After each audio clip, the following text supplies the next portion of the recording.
So I've been wondering now, as a call to action, what role journalism has to sort of take this to the next level. Because if it's being informing, we've done the informing bit. I have in mind, for example, these, I forget where the president had gone to, and there were hashtags about, again, the same thing about lending money to Kenya.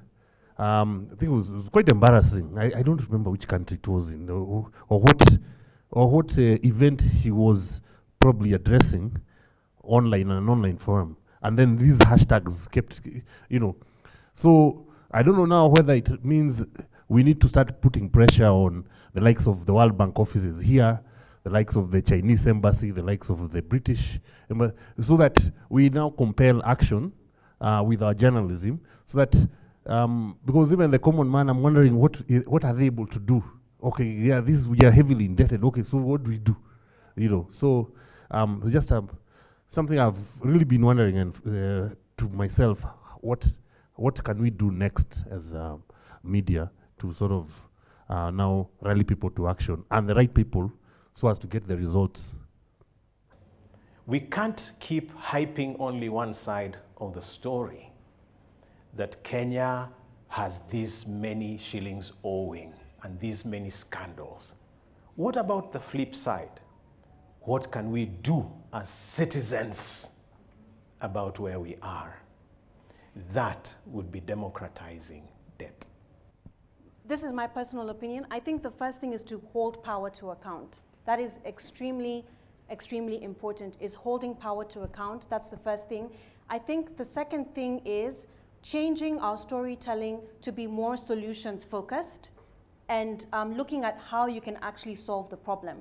So even as you're informing people of what debt means to them, but the question is, what can they do about it? I think that's the next stage, and what we should be doing as journalists is telling the story of, okay, that's great, I can see the impact, but what can I, as an ordinary citizen, Maya, do to address some of these issues? I think a call to action in that sense of, like, what can you do? The three things that you can do, and things that are very tangible and that are measurable and that are easy for people to do as well.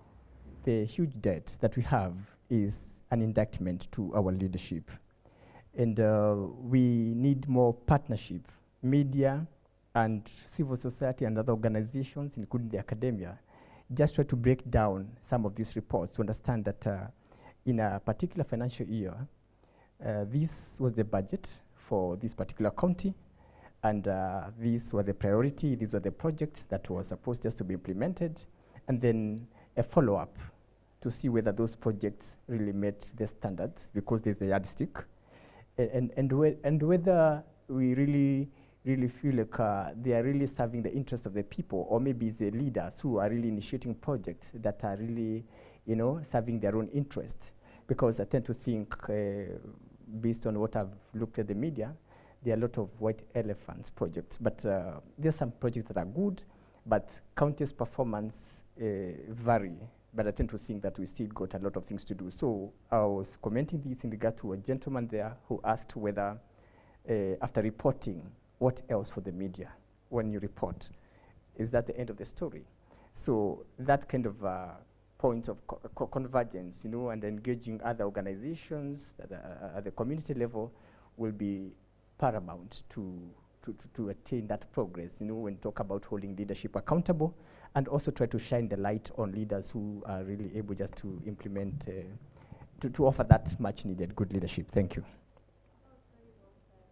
That was very well said. And also covering the public participation part is important, having those conversations and driving those conversations and facilitating them. And we must, as media, engage a little wilder than we have before, because we are the only hope for the democratization of the debt discourse. We are the only hope for citizens. They can call in and discuss something on a show. They can send letters to the editor.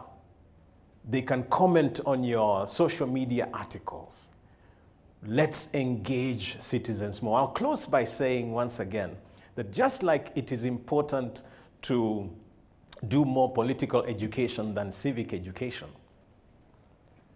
time has come for media houses and journalists in general to take the lead, because you've got the space, the ability to research and give accurate information, and you've got the citizens at heart. They are your primary consumers anyway. They are your audience. So let's change gears, and instead of giving so much coverage to civic education, and maybe even giving so much coverage to the politicians, why don't we engage issues a bit more and, leave the citizens to discuss?